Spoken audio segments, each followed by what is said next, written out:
नमस्कार दोस्तों, स्वागत है मेरा यूट्यूब चैनल में। और आज हम लोग डिस्कस करने वाले हैं कि जीएसटीआर 3B ऑनलाइन कैसे फाइल किया जा सकता है स्टेप वाइज। तो चलिए स्टार्ट करते हैं वीडियो। और जैसे कि आप लोग जानते हैं कि 20 अगस्त लास्ट डेट है जीएसटीआर 3B फाइल करने के लिए फॉर द मंथ ऑफ जुलाई 23। तो चलिए स्टार्ट करते हैं वीडियो और आप लोग को मैं स्टेप बाइज बताता हूँ कि कैसे जीएसटीआर 3B फाइल करते हैं। तो सबसे पहले आप लोगों की बताएं, सबसे पहले हम लोग को लॉगिन करना होगा। लॉगिन करने के बाद फिर जिस मंथ का जीएसटीआर 3B फाइल करेंगे उस मंथ में आएंगे। चलिए लॉगिन करते हैं। लॉगिन करने के बाद रिटर्न के बाद जुलाई मंथ का जैसे कि जीएसटीआर 3B फाइल करना होगा तो जुलाई मंथ में हम लोग आएंगे। जुलाई मंथ में जब आप आएंगे तो देखेंगे जीएसटीआर 1 ऑलरेडी फाइल हो चुका है, क्योंकि जो जीएसटीआर 1 का जो last date of filing of GSTR 1 था वो 11 ऑफ अगस्त था for the month of July. अभी हम लोग जीएसटीआर 3B में आएंगे। जीएसटीआर 3B में यहाँ पे हम लोग क्लिक करेंगे तो सबसे पहले हमसे पूछेगा कि आप नील रिटर्न फाइल करना चाहते हैं कि नहीं। हम लोग बोलेंगे कि नहीं, हम लोग नील रिटर्न फाइल नहीं करना चाहते हैं। फिर नेक्स्ट पेज में आएंगे। नेक्स्ट पेज में मेरे पास ये टेबल आ जाएगा। अब इस यही टेबल है जितना हम लोग को फिलअप करके जीएसटीआर 3B फाइल करना रहता है। मैं आपको एक टेबल में क्या क्या डिटेल्स जाएगा ये मैं आपको बता दूंगा, ताकि आपके लिए इजी रहे जब आप अपना जीएसटीआर 3B फाइल करें तब उस हिसाब से प्रोसेस करें। तो सबसे पहले आते हैं कि टेबल नंबर 3.1 में क्या क्या जाता है।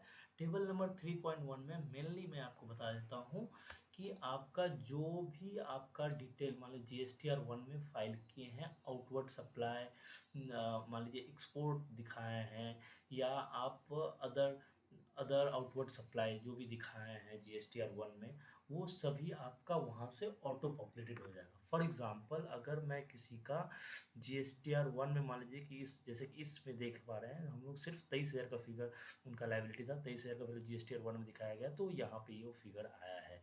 उसी तरह से मान लीजिए कि आपका एक्सपोर्ट अगर कुछ रहता है इस क्लाइंट का तो एक्सपोर्ट का डिटेल हम लोग यहाँ पे डालते हैं। उसी तरह से मान लीजिए कि अगर हम लोगों का नील रेटेड और एग्जेम्प्टेड आउटवर्ड सप्लाई रहता तो उसका डिटेल हम लोग यहाँ पे डालते हैं। और जिसपे कि कोई टैक्स नहीं रहता है तो टैक्स नहीं रहता।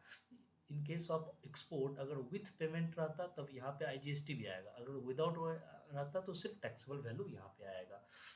Invert supply liable to RCM, जितना भी 14-15 लिस्ट है inward supply liable to RCM. मान लीजिए आप सर्विस रिसीव कर रहे हैं बट उस पर आपका रिस्पॉन्सिबिलिटी है कि आप उस पर आरसीएम पेमेंट करें, तो सबसे पहले आपको आउटवर्ड लाइबिलिटी यहाँ पे दिखाना पड़ेगा, इस टेबल में दिखाना पड़ेगा। यहाँ पे आईजीएसटी सीजीएसटी और एसजीएसटी दिखाना पड़ेगा और टैक्सेबल वैल्यू कितना है यहाँ पे दिखाना पड़ेगा। और फिर आपका नॉन जीएसटी आउटवर्ड सप्लाई जो रहेगा वो यहाँ पे दिखाना पड़ेगा फॉर द मंथ ऑफ जुलाई। फिर आपको उसको कंफर्म करना होगा। जब ये आप कंफर्म करेंगे तब आपसे वो बोलेगा कि सेव भी करो। सेव करने के बाद फिर आप आ जाइएगा टेबल नंबर 3.1.1। जैसे कि आप लोगों को पता है ये टेबल पहले नहीं हुआ करता था। In the I think in the month of इसी साल जनवरी फरवरी में ये टेबल आया है, जिसमें कि सप्लाई नोटिफाई अंडर सेक्शन 9495। इस पर भी मेरा एक वीडियो बनाया गया है कि इस टेबल में डिटेल में बताया गया है कि इस टेबल में क्या क्या डिटेल आया था। मैं अभी आपको एक समराइज वे में बता देता हूँ कि इस टेबल में क्या क्या आता है।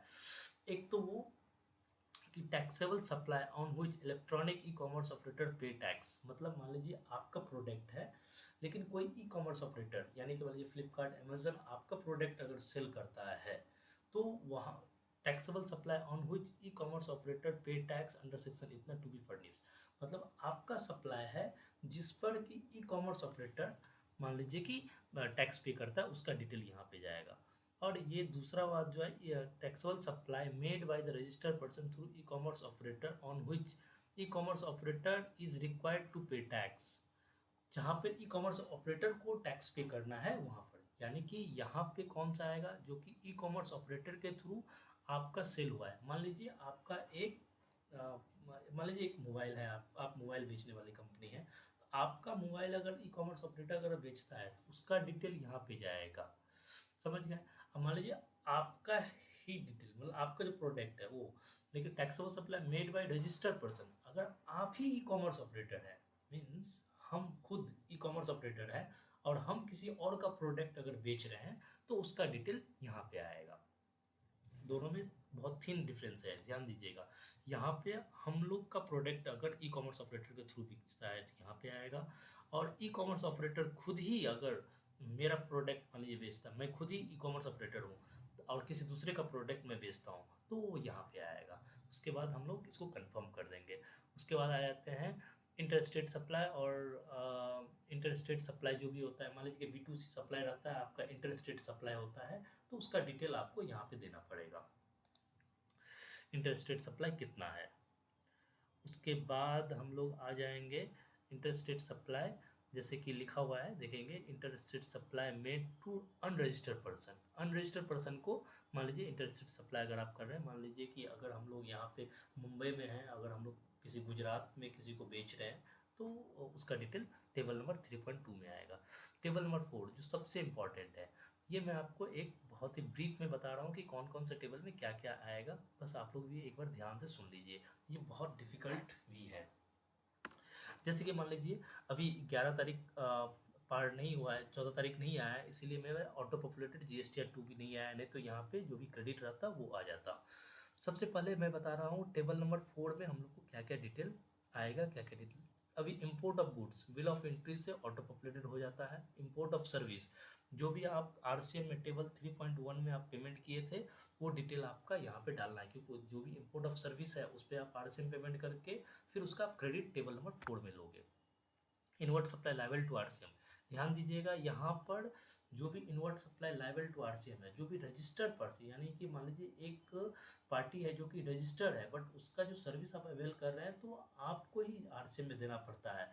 अगर वो GSTR1 फाइल करेंगे जिससे हम सर्विस लिए हैं तो वो RCM का डिटेल यहाँ पे ऑटो पॉपुलेटेड होगा और इससे मैच करा के ही हम लोग क्रेडिट लेंगे। यानी कि जो भी सर्विसेज है, अगर वो सर्विसेज हम लोग किसी रजिस्टर्ड पर्सन से लेते हैं और हम लोग यानी कि हम लोग उसको RCM में पेमेंट करने के लिए लायबल हैं, तो that person should file their GSTR1, it should be reflect in our GSTR3 भी, और हम लोग को फिर वहाँ पर यहाँ से मैच करा के फिर क्रेडिट लेना होगा।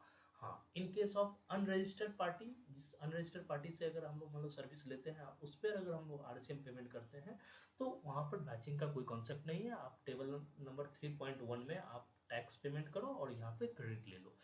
Invert supply from the ISD से अगर आपका कुछ इनवर्ट सप्लाई रहता है तो वो आप मैचिंग करा के आप क्रेडिट ले सकते हो, वो ऑटो पॉपुलेटेड होगा यहाँ पर।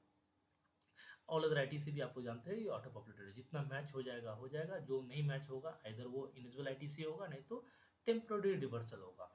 ये क्या हो गया, permanent reversal. Table number 3 table number 4 B1 क्या होगा, permanent reversal. Table number 4B2 क्या होगा, टेम्प्रोरी रिवर्सल। जिसका मान लीजिए कि अभी आपके पास इनवॉइस का कॉपी नहीं आया है या गुड्स एंड सर्विस आप रिसीव नहीं किए, तो आप उसका डिटेल यहाँ पे ले लोगे, नेक्स्ट मंथ पे आप उसको क्रेडिट ले लोगे। नेक्स्ट मंथ में क्या करोगे, मान लीजिए यही क्रेडिट आपका कुछ टेम्प्रोरी रिवर्स इस मंथ में लिखा है, नेक्स्ट मंथ का जब GSTR3 भी फाइल करोगे, अगर उसके साथ आपका गुड्स और इनवॉइस अगर रिसीव हो गया है तो आप क्या करोगे, सबसे पहले रिक्लेम में दिखाओगे, यहाँ पे दिखाओगे, फिर उसी को यहाँ पे ऐड करोगे। सबसे पहले यहाँ पे रिक्लेम दिखाओगे, फिर मान लीजिए कि जो उस मंथ में ऑटो पॉपुलेटेड होगा 100 रुपये ऑटो पॉपुलेटेड होगा, उसमें 10 रुपये अगर आप रिक्लेम कर रहे हो 10 रुपये यहाँ पे ऐड करोगे और फिर आपका यहाँ पे क्रेडिट ले लिया जाएगा। 10 रुपये लेके क्रेडिट, और परमानेंट रिवर्सल में कुछ दिखाने की जरूरत नहीं रहेगा। तो हम लोग टेबल नंबर 4 भी डिस्कस किया, जिसमें कि परमानेंट रिवर्सल 1 में और B में टेम्प्रोरी रिवर्सल। टेम्प्रोरी रिवर्सल का नेक्स्ट मंथ में कैसे दिखाया जाएगा, मैंने आपको बता दिया कि यहाँ पे आप जो भी नेक्स्ट मंथ के टू बी इनवॉइस के साथ आपका मैच कर जाएगा बुक के साथ, वहाँ पे आप रिक्लेम में दिखाओगे। सबसे पहले यहाँ पे 10 रुपये मान लो है और वही 10 रुपये को यहाँ पे ऐड कर दोगे।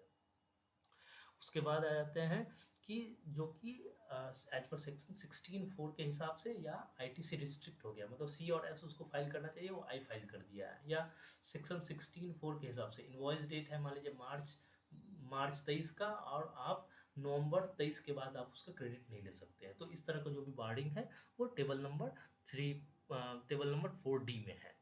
तो उसके ये सभी क्रेडिट लेने के बाद आपका जो नेट क्रेडिट है एज पर जो बुक्स होना चाहिए वो इसके साथ भी है, इसके साथ भी आप एक बार मैच करा लोगे और फिर इसको कंफर्म कर देना। कंफर्म करने के बाद आपके पास इस तरह का टेबल आएगा, एग्जेम्प्टेड और निलेटेड और इनवर्ट सप्लाई। 3B में एग्जेम्प्टेड, निलेटेड और इनवर्ट सप्लाई के अलग से टेबल है। इस टेबल में भी आप अगर आपको कुछ रहता है, मान लीजिए पेट्रोल डीजल इलेक्ट्रिसिटी रहता है, तो वहाँ पे आप ये डाल के इसको कंफर्म करोगे। उसके बाद आ जाते हैं हम लोग इसमें, जैसे कि नॉर्मली लेट फीस और इंटरेस्ट से रिलेटेड कुछ रहता है। ये तो इंटरेस्ट का अमाउंट अभी जो भी लेट रिटर्न फाइल करता है जीएसटीआर 1 और 3 भी, उसके लिए इंटरेस्ट का कॉलम यहाँ पे इंटरेस्ट ऑटो पॉपुलेटेड होने लग गया। लेट फीस कुछ रहता है तो वो कर दोगे। अगर आपका कुछ नहीं तो यहाँ पे कैंसिल करके फिर आप आगे बढ़ जाओगे। तब उसके बाद आप प्रोसीड टू सेव करने के बाद प्रोसीड टू फाइल करो। अभी प्रोसीड मेरा नहीं हो रहा है, क्यों नहीं हो रहा है? क्योंकि अभी तक जीएसटीआर 2 भी जनरेट नहीं हुआ है। 2 भी जनरेट होने के बाद टेबल नंबर 4 में कुछ फिगर जनरेट होंगे, उसके बाद प्रोसीड टू आप फाइल कर दो, उसके बाद ऑफसेट करोगे और प्रोसीड टू फाइल कर लो। तो इस तरह से आज हम लोगों ने देखा कि जीएसटीआर 3 भी कैसे फाइल होता है। स्टेप वाइज मैंने आपको जीएसटीआर 3 भी बताया है। अगर आपको फर्दर कुछ क्वेरी रहे जीएसटीआर 3 से रिलेटेड, अगर कोई कंफ्यूजन रहे तो आप कमेंट बॉक्स में डालो, मैं आपको आंसर करूंगा। Thank you very much video देखने के लिए।